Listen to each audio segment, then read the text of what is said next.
welcome to the Man United Agenda. And in the words of Rio, good morning, good afternoon, good evening, wherever you are in the world. That's Rio. I'm taking your slogan, man. Guys, in the chat sports, and so far, Shah United. Hope you're doing well, bro. And Andrew Williams just joined us.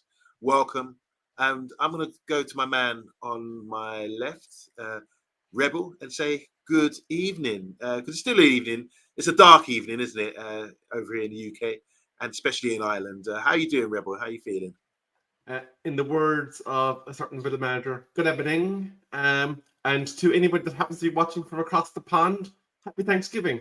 I hope you're enjoying your turkey sandwiches and your Thanksgiving football, because currently the Lions are playing against the Packers. So I hope you're enjoying it. But I will then pass on the torch to Rio. How are you doing, sir? Speaking of torch, I'm trying to sort out my lighting here. I'm very good. I am much better than what I was on Monday evening. Obviously, as you know, I was at the game. Yeah, I'm feeling much better compared to then. And I will do the baton, pass on to my left/right, depending on what it looks like on the screen, to Colin. How are you doing, kind sir? Yeah, I'm not bad. I'm going to also steal something from Rio here. Those who know will know. Once the coffee is done, I'm gone. Mr. Slogan, Rio, you come onto the channel and you create all these great slogans that will stick, trust me. And don't be trying to copy them. Only Rio can do that. I had permission today to do his little entrance. I'll send the payment for the royalties for using them after. By the way, I think we just confirmed tonight that Rio's a Sith Lord. Yeah. I'm a what? A Sith Lord. A Sith Lord? Oh, like the Jedi. Sith Lord. Oh, Star Wars. I thought you said a Sith Lord because I've had 2 swigs of my drink already. Sith Lord. Rebel. Rebel. You mentioned earlier about Rio, going to the game. Rio, we haven't heard from you since you went to this game on Monday. Everton against 10 men, we lost, and it's always great to get a better perspective from you because you actually went to the game. And you've seen things that we don't see on the TV and things. So, just give us a quick summary about the whole experience and what you witnessed on the pitch and why it all went wrong, please. So you know how you asked me, Rio, especially how we're talking about the change of Old Trafford and whatnot, and you say, that feeling, that aura, the atmosphere, how does it feel? It's the first time I've been there, and you could have heard a pin drop in the Stretford end. It was bad. It's the worst experience I've ever experienced, and purely because of how we were performing. You always get that person in the crowd trying to get the chants going, and it just wasn't happening. The chants were happening, but not in the way that it was free flowing. And that's purely because ultimately it's very cliche, but they say the fans will react to the performances on the pitch. So when the players are performing, we will get going, and it shouldn't be the other way around. And it felt like it was the other way around. It felt like we were trying to pull the cord to try and get the players to go, and it wasn't the greatest. But to be honest, I could say I saw this, I saw that. I think pretty much you guys would have seen exactly the same as me, to be fair, in terms of just a poor performance all around. Certain individuals not playing the best, but I think it came away from it being a point of let's not blame individuals. Everyone was just below par. Right. And a long journey, miserable journey home. Wow. You know what it was? It was a combo of 2 weeks international break, wait all weekend, travel 2.5 hours from Birmingham to Manchester to watch that shit. It was a calamity of errors, and I didn't get home till 2 a.m. So wow. A long weekend, but it is what we do. We're Man United fans, and we will also be supporting them this Sunday, I'm sure of it. Yeah. Can I ask back the question just briefly? Why did he centre-back Virgil van Dijk think he was Maradona last night? Just curious. He's trying to play for NBA, wasn't he? Volleyball. Yeah, just quickly. I mean, everyone talks about Virgil van Dijk being one of the best centre backs in Premier League history. People throw up Vince and John Terry and Rio. But lately, he's been looking a bit vulnerable, hasn't he? And I think your legacy and everything. So if he continues like that, his stock is really going to drop. But I will say this: he has been immense for a long period of time. So I'll give him that. But yeah, Liverpool, as Rebel was saying last night, going in on them, they aren't doing too well, and it's not a good time for them right now with so many losses. But anyway, we're not here to talk about them. We're here to talk about Man United Football Club and versus Crystal Palace. And this is my background today. Got Mark Hughes equalising against Palace back in 1990 when Ian Wright came on and chopped Pallister in half. But yeah, we've got a bit of history against Palace. They're a fantastic team in the recent years. Great managers come in from Frankfurt, really sort of turn them around. They've lost players like Saha. They've lost Eze recently as well. But they keep coming back. And they play a similar formation to us with wing backs. And they're very direct, very physical, very strong. Mateta gave us a headache last year, I think it was, when he really sort of battered us. So it's not an easy prospect going to Selhurst Park on this Sunday against Crystal Palace. And we are here to discuss all things Palace Manchester United Football Club at this Sunday, live here on the Man United Agenda. Are we doing a watch long? Yes, we will be, no doubt about it. All right, let's get into it, guys. Let's make this short and snappy. Score predictions. But first, before we go into that, let's talk about Palace for a bit. What we're up against. And Rebel, I'm going to start with you. What's your thoughts on Palace and how they've been able to sustain themselves, and are they punching above their weight? Because you remember, this is the current FA Cup holders and Charity Shield holders too. Why have they suddenly performed to this sort of level? Well, I don't think you can say that they suddenly performed, because they have been making progress over the last couple of seasons. They've got the likes of Wharton, Gui, Matata. There's a lot of quality players in that Palace squad, so I think it's a bit unfair to them to say that they've just suddenly performed. But they've been causing trouble for a lot of teams this season, last season, and over the last number of seasons. So I think you have to give them full respect, especially in their backyard. I know now their last game was against Wolves, who everyone is beating, but when you look at the likes of Sarr, Wharton, Mitchell, Munoz, and even Cullum's former buddy, Henderson, in goal, they've got a solid team, to be fair to them. And I think, when you look at it, their full value for being a major thorn in our side come the weekend. They're not sitting in fifth for nothing. They're on 20 points. They're only, 3 behind Arsenal. Sorry, 9 behind Arsenal, 3 behind Chelsea, which is in second place. You got to respect them. You got to take them seriously. And given the way that we played on Monday night, if that turns up to London, God help us.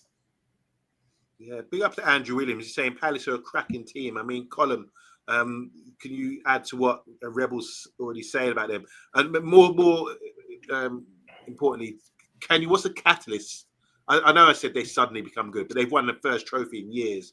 But what do you think the catalyst is for them getting over the line and being so good? Because they've let players go. Is there a recruitment? Is it a manager? Is it a style of play? What do you think is going on with Palace?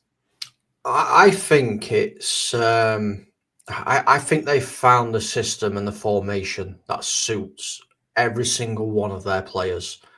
I know they play 3-4-3, but every single one of them seem to know exactly what they're doing and what their job is all the time. They are 1-0 up at the moment as well, because they're playing in the Conference League. But yeah, I think that's one of the main things. But I think recruitment, we have mocked players in the past, like Eddie Nketiah, for instance, who couldn't hit a barn door with a machine gun or a cow's arse with a banjo. But he's turned into a different player. Dean Henderson, he was ridiculed at United not being good enough. Look at the keeper he's turned out to be now. It's a many mixture of different things. It's all just come together at the right time. What's your thoughts, Ria? I mean, look, I must admit your knowledge on the Premiership is vast. I watch your TikToks as well, and you must have something to add about Palace and what's going on with them. Because one thing I will say, I did expect them to struggle.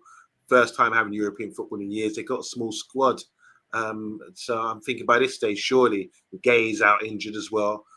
They might be a bit vulnerable having to play week in, week out, twice a week, Conference League, as they are tonight. So what's your thoughts on Palace and expectations for us this weekend?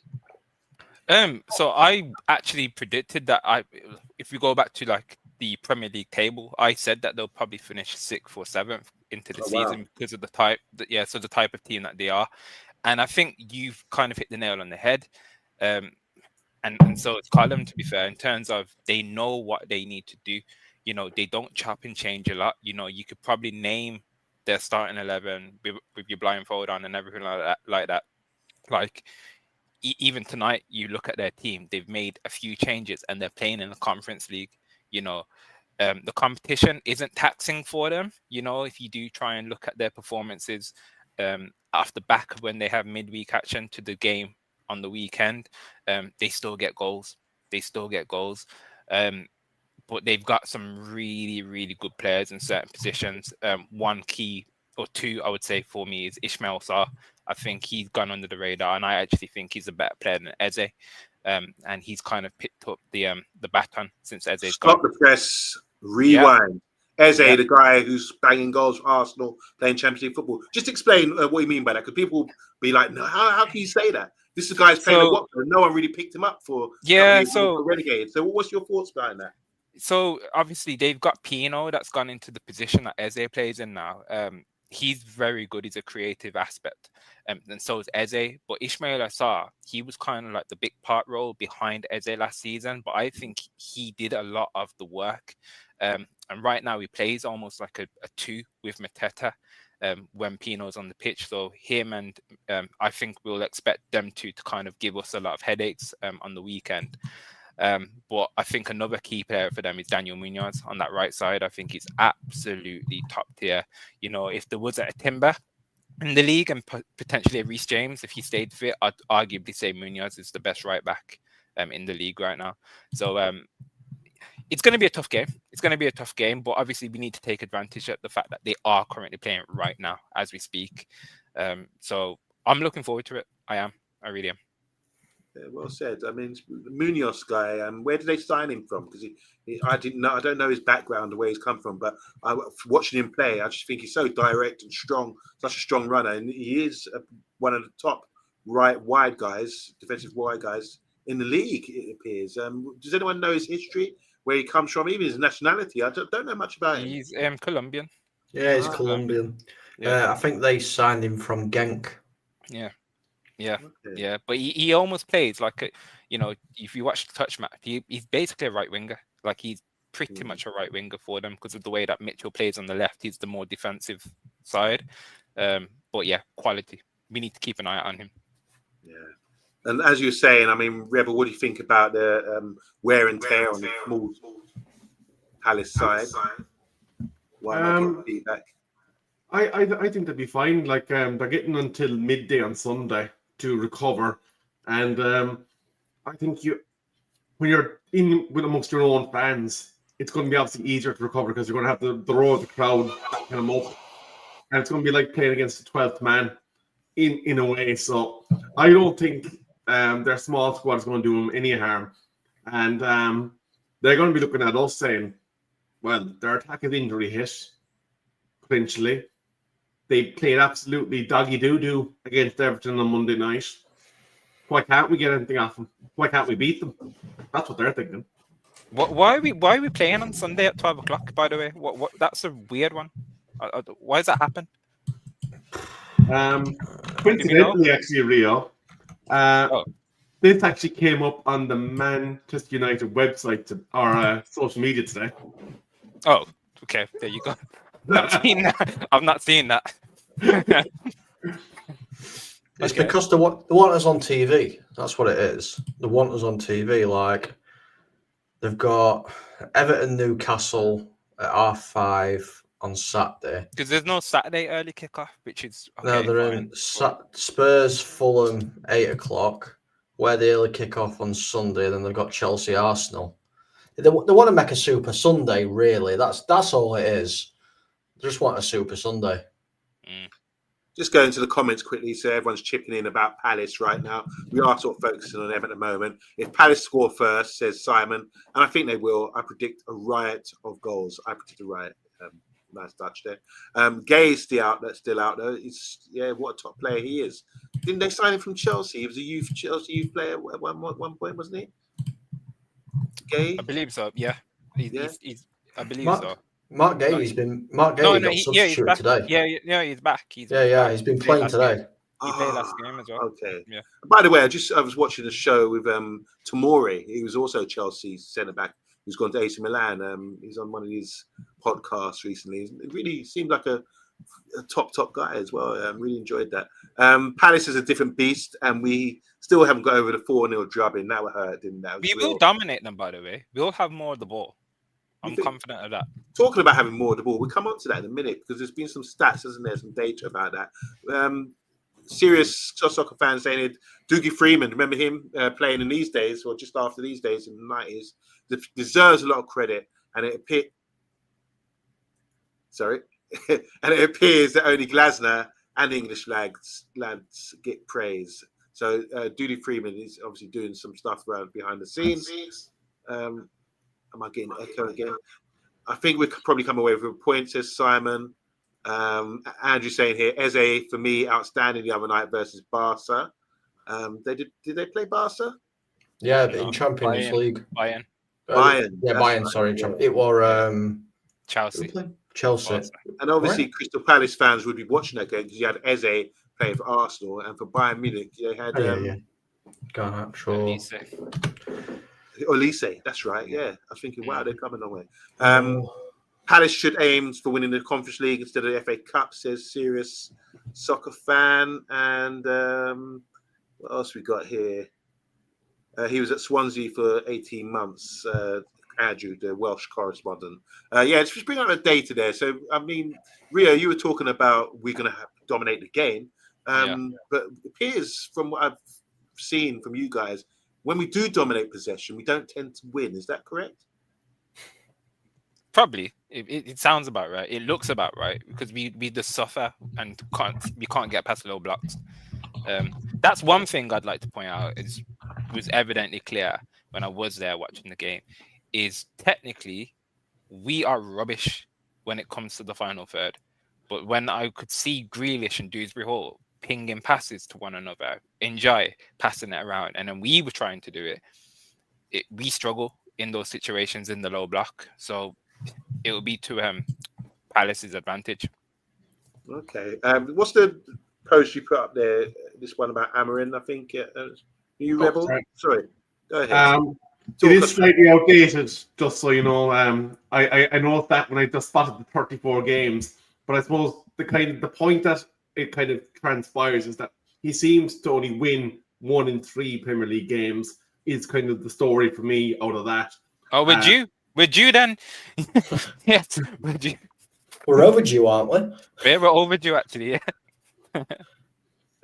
Well, that loss and draw rate is fairly damning, though, to be honest with you. I know you can't blame him for all of it, but obviously when we looked at the tactical decisions that were made the last day, when he refused to take advantage of the sending off, certain things like that, they are within the remit of the manager, and you have to question I suppose, when he used to be talking about Gareth Southgate and the fact that he always used to play his defensive system, even if he was playing Andorra, we're starting to see that with Ruben Amorim in that circumstances presented themselves that he could be a bit more attacking, and he refused to take advantage of it. And I suppose it's bearing out in his results in that he's only winning 1 in every 3 Premier League games on average. That's below average, if you ask me. Just talking about Gay, is back in the Palace side tonight. He was out injured. Apart from that, I think they're looking good. What about us? What's the situation with Man United going into the game? I know it's only Thursday night, but how do we stand regarding injuries and the current state of our squad? Colin, just want to talk us through this? Yeah, so I've been digging around trying to find stuff. Harry Maguire, even not Mark, because you're on about Mark A. He is down as a major doubt. He has started light training again. They do say it's a possible. It could feature, whether it's off the bench for a couple of minutes just to get a bit of game time in his legs. But it's not 100%. Just can I stop you there, Colin? Some game time in his legs. It appears by the height chart here that maybe he's lost some of his legs in his height. You know, he looks tiny out there. Anyway, yeah, sorry, go ahead. Look, we all know how big Slabhead is. I've just had to shrink him so he fits into my PDF graph. All right. Sheshko's a no-go. He's out. Unknown. Like that. Sheshko's a no-go. Nice one.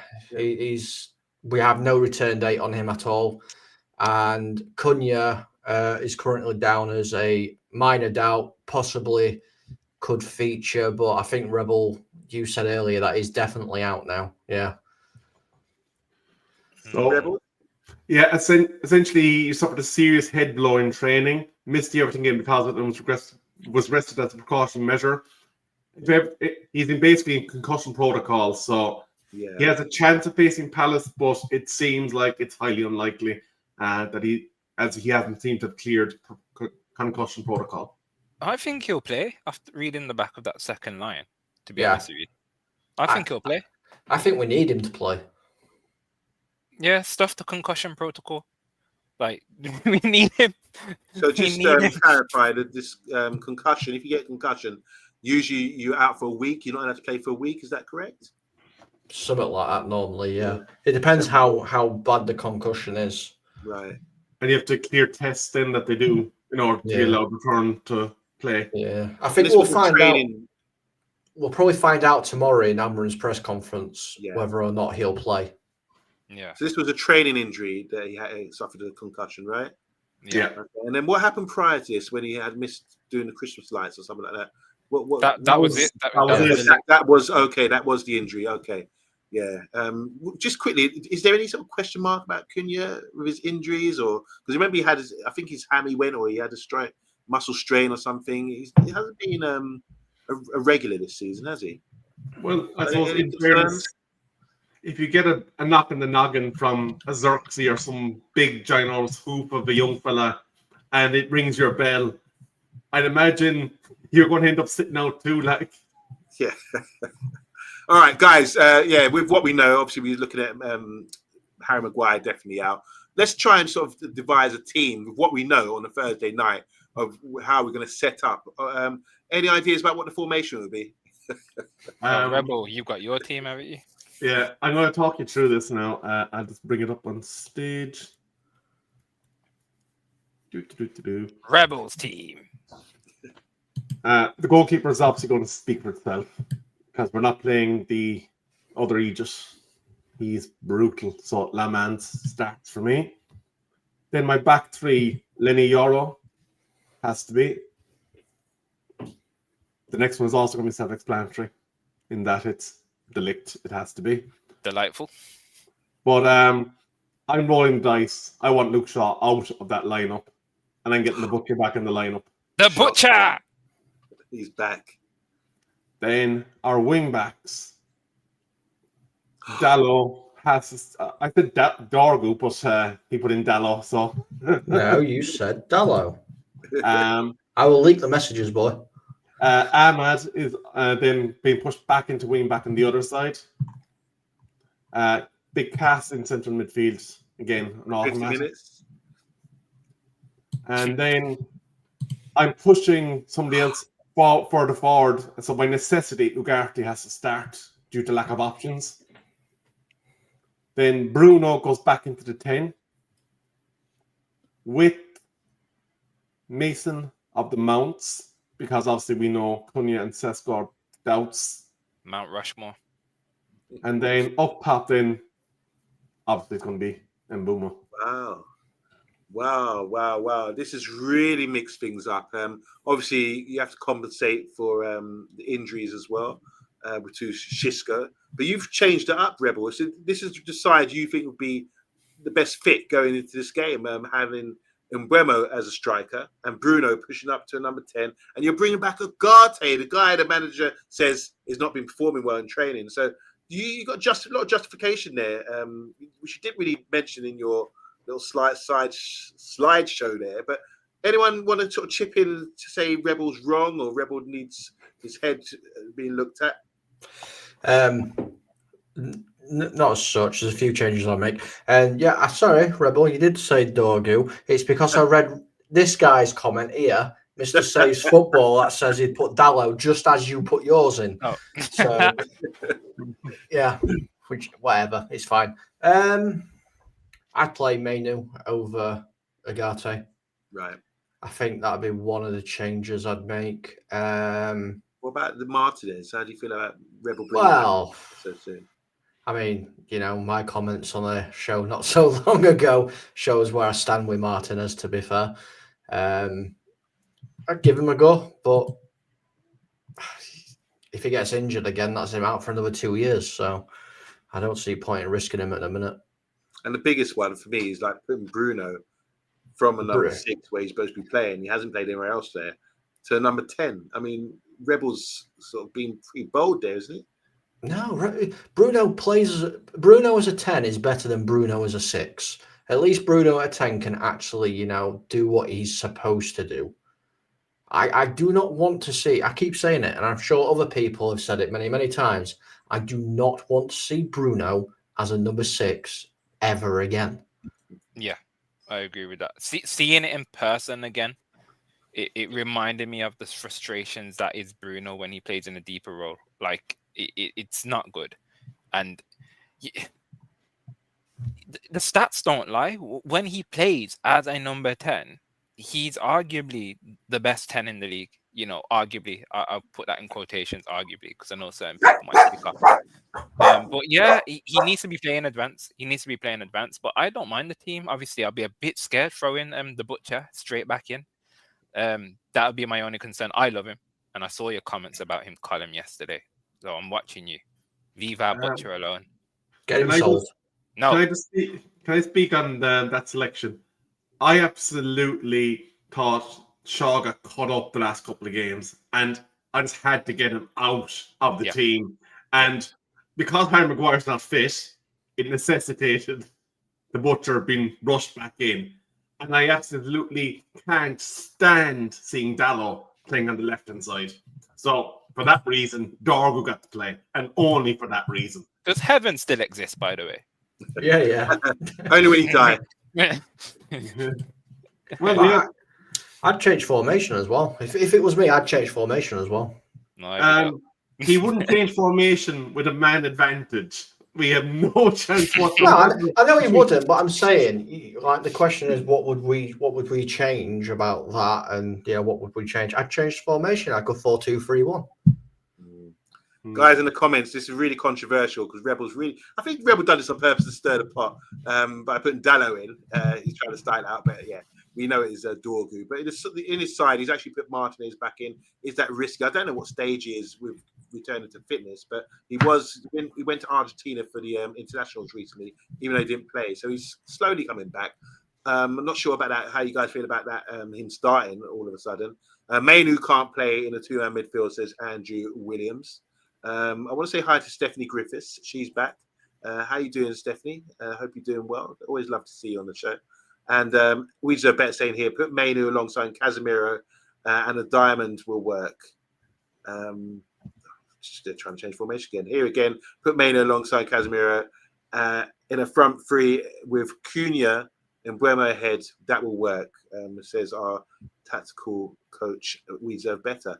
This makes sense. It makes sense. Everyone that would work. That would work. Yeah. That would work. I would agree with that. Just quickly, want to big up Stephanie Griffiths, one of our favourites on the show. She's throwing a spanner in the works. If I put Maz, Delit, and Euro in the defence, she's also playing Ugarte for some reason, doing the Irish thing that Rebels doing, and Bruno and Mbeumo Mount up front. So yeah, there's a few variations, isn't there? It's not as easy as we might think. When we're talking about things, but one person that doesn't seem to be in anyone's team is Xerxes. You were there firsthand the other day. I mean, look, are we being too hard on him? Rio Xerxes, would he be in your starting lineup? You watched him live the other day, didn't you? It's so tough. Like, he's not played enough, but there were certain kind of fundamental things you want from a striker. Like, the movement was poor. Like, his lack of movement was shocking. A few touches got away from him, but again, I put that down to rust. So I weren't harsh on him. There has been a lot of comments made about the situation, and obviously we've been watching opposing players come to us and play, and we've been putting them on trial, saying they've got an audition, Baleva, blah blah blah, Anderson, Wharton this weekend. But it felt like Xerxes was on trial, and we've judged him already. And if that was down to one game, and he only had one game to perform, well, sorry, he failed the trial. Simon Cowell, so. But I'd like to give him more game time. But I would prefer him to have more minutes off the bench. Not 10 minutes right at the end. Like, give him a long period of time. Yeah. Similar to Cobby, but Cobby got thrown into a horrible situation again. So it was a lose-lose kind of. Okay. Once again, I don't think any of us are going to get this team right. It's really difficult to pick at this sort of stage, especially on a Thursday night. We don't know how things are going to develop over the next couple of days. But now that we've looked at Crystal Palace, we've also looked at the injuries for Man United, tried to go along or make sense of Rebels lineup. Let's look at a prediction for this game. Obviously, we're playing away from home. Palace are playing tonight. Maybe they'll be fatigued. So many sort of variables to talk about with this game. We owe them. We definitely owe them after what they've done to us over the last couple of seasons. We can talk about predictions. So let's put the prediction table up. What's going on here, Rebel, with the prediction table? How does this work for us? So this is a new departure designed by Rio, and he wants a league table to be formatted. And essentially, the panelists will pick their scores each week, and they will be accumulated. 1 for getting the win, the draw, or the loss right, or 3 if you get a bang on the nose with your score as well.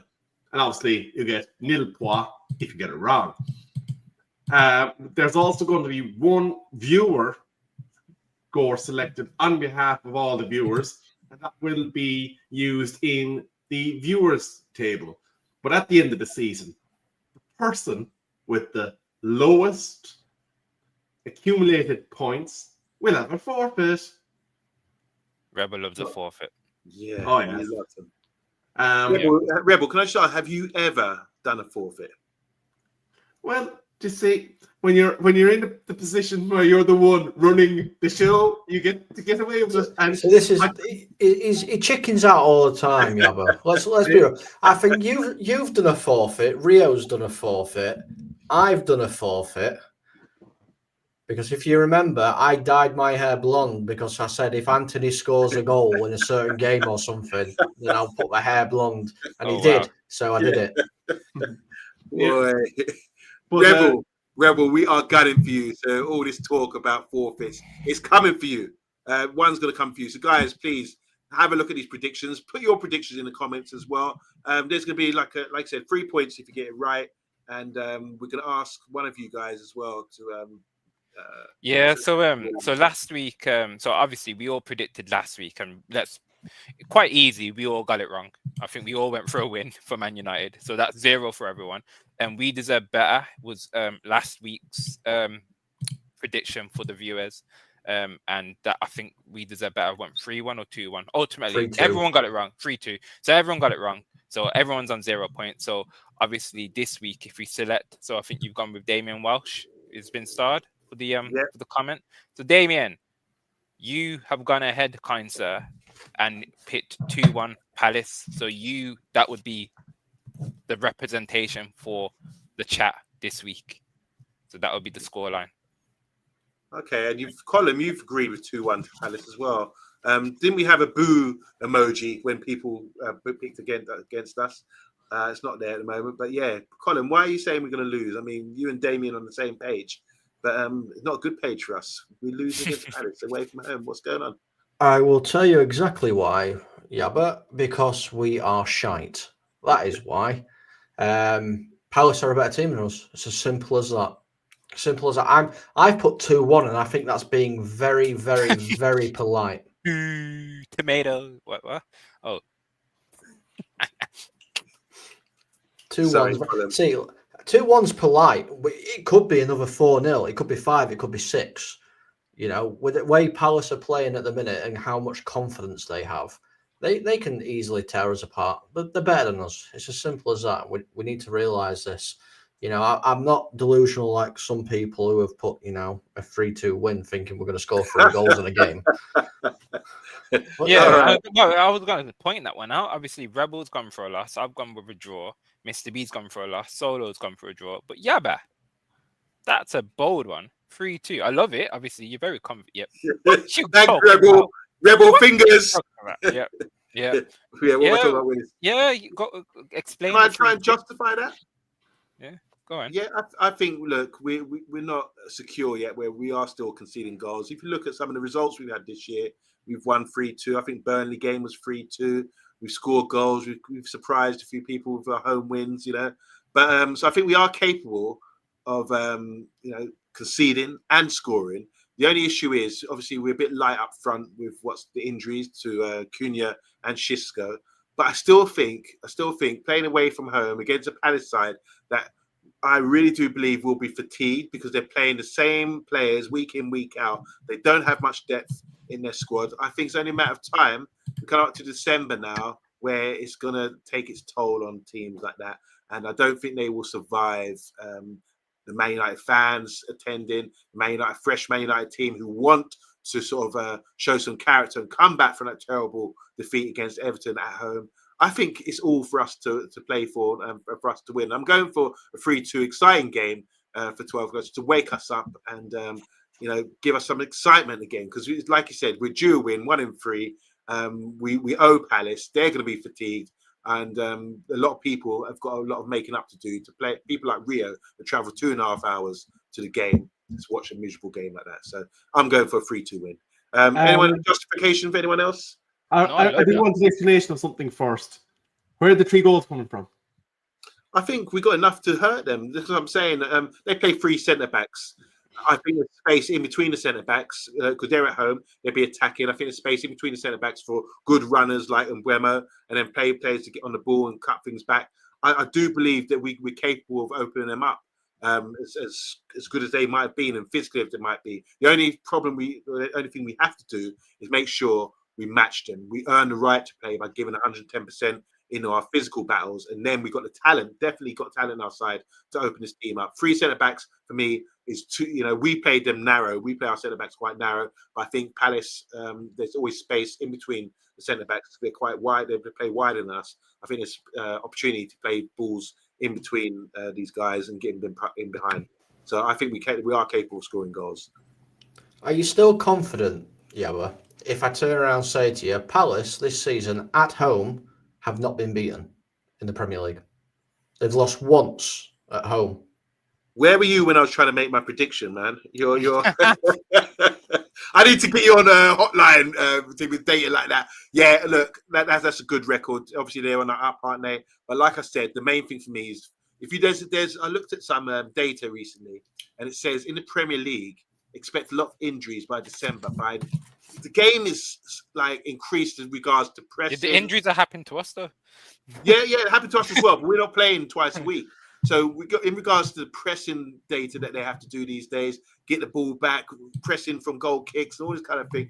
It's really causing a strain on players, and you're seeing now teams that are playing twice a week, like Palace, like all the players in Europe, teams in Europe.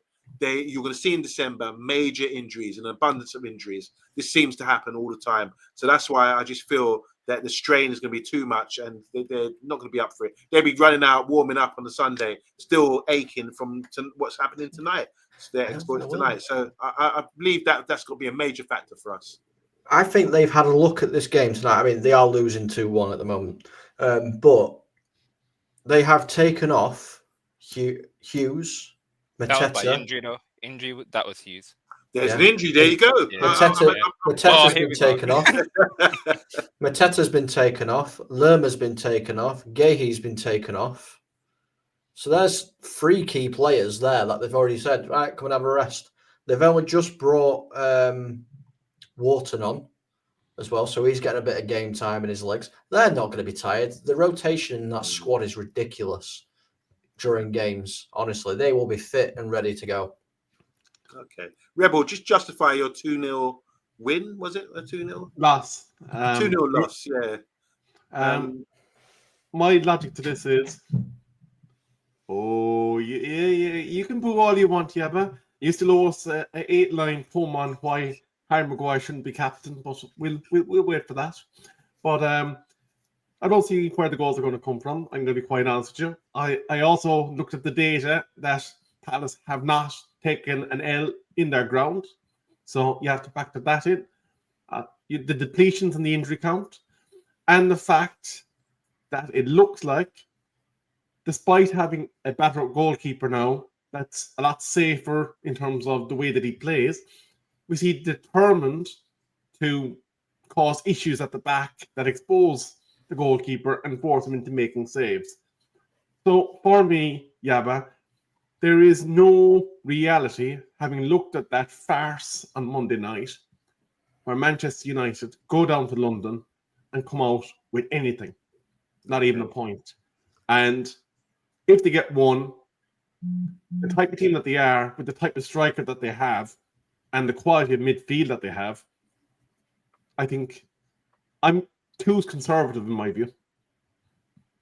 Okay. Last 5 games against Palace, you can see there, 1-2-1, lost 1-0, lost 4-0, remember that. 0-0 and a 2-0 loss again. Not looking good, bruv, as Castilla would say.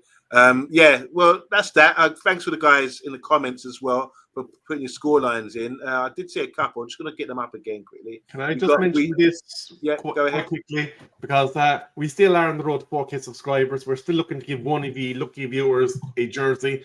And it's free to do, but the likes and the subscribes mean the world to the channel. It really helps the channel grow. So if you would be so kind as to hit that like button for us on the YouTube channel, we would appreciate it. And of course, we would be more than happy to give away one of these United jerseys, like we did with the signed Robbo jersey earlier in the year. So please do hit like, share, and subscribe. Nice one. So Damien Walsh did go with 2-1. That's the guys in the comments. That's your pick. Andrew Williams agrees with him. We got a 1-0 United from Stephanie. Thank you, Stephanie. We like that. Don't see any losses here. We deserve better. It's going 2-2, a draw, just like Rio stated as well. Desmond. Archbishop. Desmond 2-2. Great scoreline. What was that show we used to do? Was it Play Your Cards Right Now? What's that show where they say a number and it would be... Oh, it was... Bruce. Bullseye. Yeah. Yeah. What's his name? Jim. What's the guy from Bullseye? His name Jim.